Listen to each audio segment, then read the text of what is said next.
Welcome! In front of me is a Samsung Galaxy A52, and today I'll go over unboxing along with an overview of this phone. So let's just pop it straight open. So let's just cut these little things right here. There we go.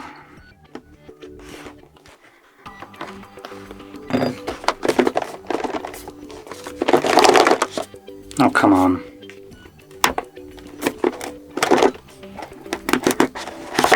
Not the best experience of unboxing, but whatever. So in here obviously we have the paperwork. I don't really want to go over it. No one really cares about paperwork, so just dropping it straight aside. The phone obviously. I would say upcoming rarity, a charger, although this one isn't necessarily anything special. It's just a 25-watt charger, typical trashy Samsung charger. So it's nice that it's here, but it's nothing special. And then this is some like super budget packaging. Holy. So we can see that this is the Type-C cable. Honestly, the way it's packaged, it looks like it's been already unpacked, but you literally just seen me cut the stickers on it. This is the most horrible packaging I have seen. So whatever. Just throw that to the side. Let me get the phone. Can I just like push it out of here? Nope, apparently not. So let's just grab this. There we go. There we go. Okay, so let's turn it on and see what we get. Now obviously we do have a screen, and this is a 6.5 inch 1080p by 2400 Super AMOLED display with apparently a really decent refresh rate of 120 Hz, which that is super nice. Apart from that, 84.9% screen to body ratio, 405 pixels per inch, and Gorilla Glass 5. Those are just the pure screen specifications, something really mind-blowing here. Nice, I would say, but nothing really out of the ordinary for 2021, I would say. Now, while this is turning on, I'm going to quickly touch upon the cameras. So as you can see, we have quad camera setup at the back, and the main one is a 64 megapixel wide. Then we have a 12 megapixel ultra wide, 5 megapixel macro, and 5 megapixel depth sensor. Now with all those cameras, you can shoot at 4K 30 or 1080p 30 or slow motion of 120, I believe. But I'm gonna make sure that this is correct, because it just kind of seems a little bit weird, honestly, for considering this is a 120 Hertz refresh rate display. So it could be just weirdly named that this is actually not slow motion, but actual 120 Hertz actual recording speed. So,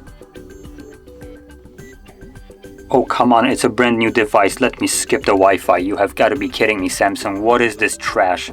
Have you ever considered that, oh I don't know, maybe I'm not setting it up, the device, straight at home, so I don't have access to Wi-Fi, and maybe I'm not ready to pop in a SIM card, but I do want to play around with it? Yeah, didn't occur? Well, didn't think so, I guess.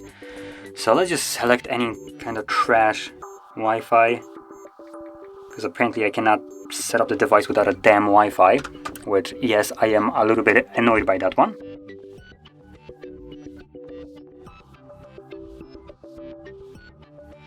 So come on, services, whatever.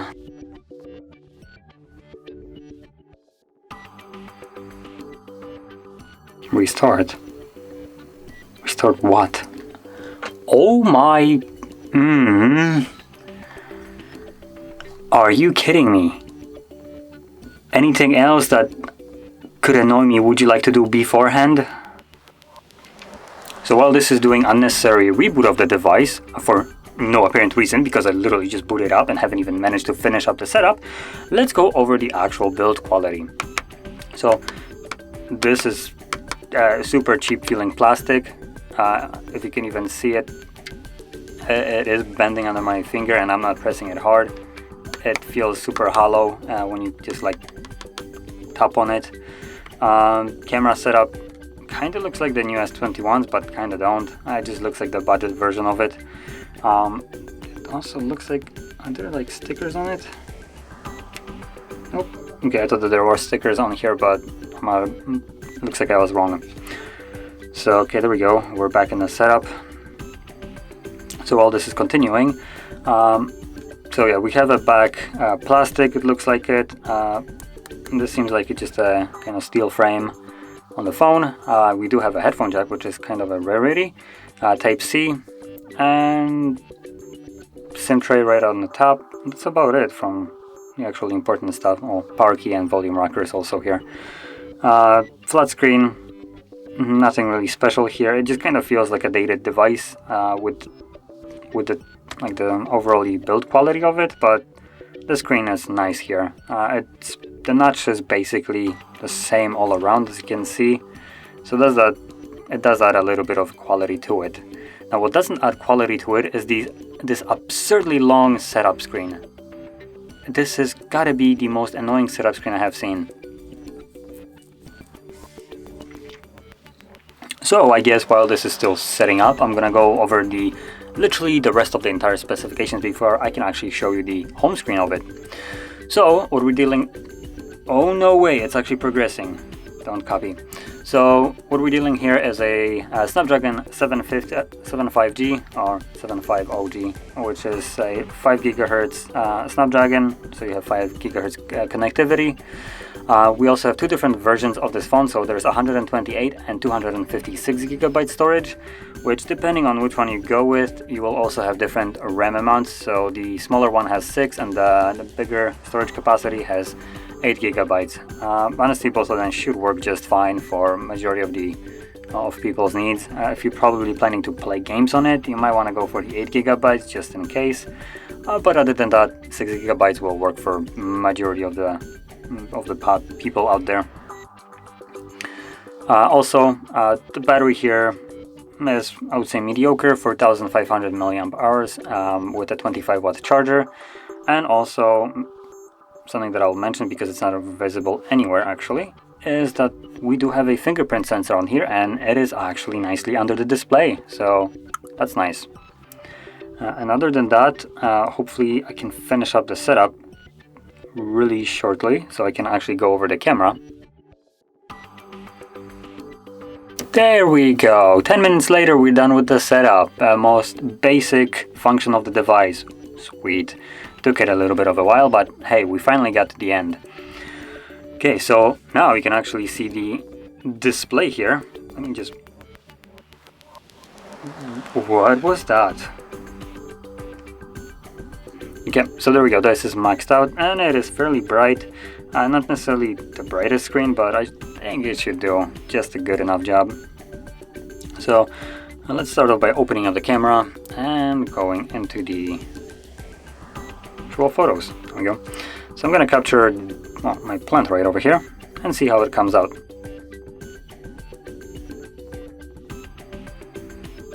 Ooh, let's do 10 times zoom. Let's see how that comes out.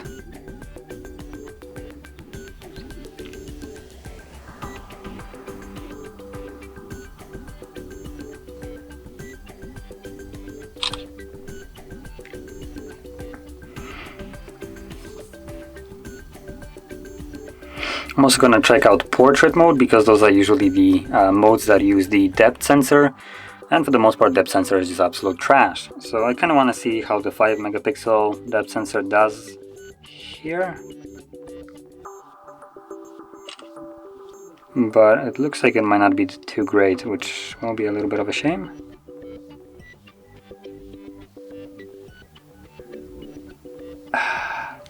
I'm kind of conflicted with this one. So let's start off with the depth sensor one. So if we zoom in, I did something well with the needles. They're not really like trashily blurred out where they just kind of like have a cutout, a visible one. And then if you look at the background, the actual like edges of this thing are just, I'm not sure what is happening with them. They look really weird, especially like right here when it's blending with that box that is behind it. This looks a little bit weird, I would say, especially the focus drop that it, let me just get rid of this, there we go. The focus drop that it has from like being focused to something that is just a couple centimeters behind being just completely blurred out of existence. So this is a little bit overdone, I would say. Not necessarily the worst example of this, but it did an okay job. It just did it, the blur, it was a little bit too much in my opinion, to the point that it looks unnatural. So just keep that in mind when, for instance, capturing people in portrait mode, with the background being a little bit closer than, like, if you're capturing something that is far away, then you shouldn't even use, in my opinion, portrait mode. It should be blurred anyway. And if something is closer, then it will be blurred a little bit too much, it looks like. But anyway, let's go to this one. This is a fun one, the 10 times zoom, and I actually just did an okay job considering this was a 10 times zoom. This is a 2 times zoom. This actually came out really good, I would say. Not the sharpest image, but it still looks really good. And now we have the wide sensor. Now wide sensor looks a little bit bad, pixelated, grainy.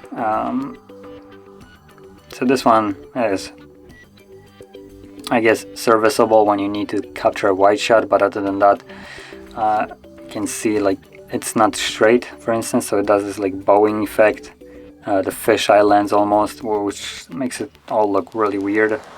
And other than that, it's lacking a little bit in sharpness. And this is the normal shot, which is basically one of the darkest ones, but it's still detailed enough, I would say. Again, all those photos are serviceable. They're, I would say, okay, decent, but nothing really that is mind-blowing that I would consider this to be good. Okay, so let's just close this off.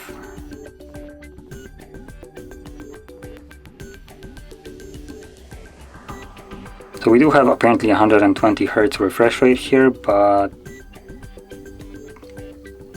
okay, now it looks like it's on. So I assume it's set to adaptive because it looked weirdly for a moment there. So yeah, there we go.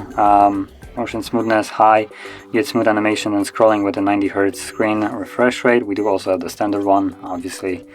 So I guess that's okay, but it just seems, I don't know, it makes me feel like the device is a little bit too slow for it. Although this is just 90 Hz. Wait, 90, right? Oh yeah, this is 90, not 120. Okay, so I guess that would explain probably.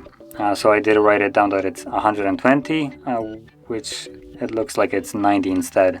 That's why it looked a little bit weird. It wasn't most certainly 120. So yeah, so you're still gonna get decent smoothness, but nothing really super like smooth like you would do with 120 Hz or 144. So yeah, not much more to say about this device, honestly. It's, I would say, something along the mid-range device with the Snapdragon 750. The display, okay, it's AMOLED, so that's really nice. Samsung does have really nice displays. It's also nice that it's 90 Hz instead of 60. Could have been better. AMOLED could be normal.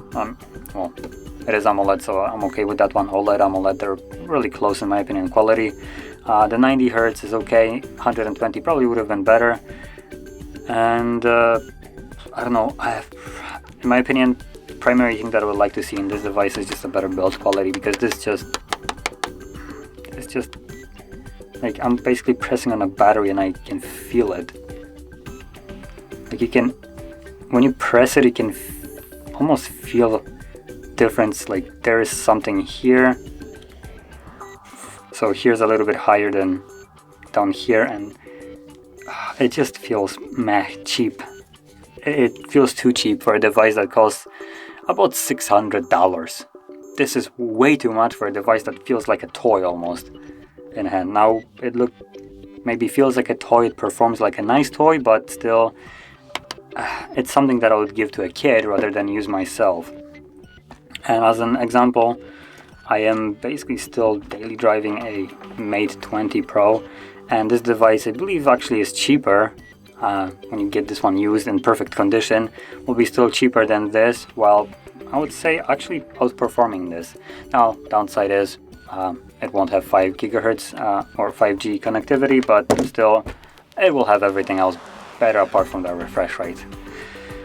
So yeah, I guess at the end of the day it's just question how much you value your money. I wouldn't say this is a worth priced device, considering you can get something, if you're open to a suggestion of like Xiaomi, what is it, the Mi 10T Pro, which comes at around, I believe, like $500 or cheaper, but it comes with like the flagship Snapdragon, way better cameras, way better display, or maybe not way better, it's just a little bit of a trade-off. 140 hertz, but it's an LCD, while this one has a AMOLED, but at 90. So, but honestly, in all other circumstances, I would consider the Xiaomi to be better because it's cheaper and has better internals than this one does. So yeah. That being said, the choice is yours at the end of the day, and if you like this device, then it does work okay in my opinion, although I wouldn't consider it to be worth the money. So if you found this video helpful, don't forget to hit like, subscribe, and thanks for watching.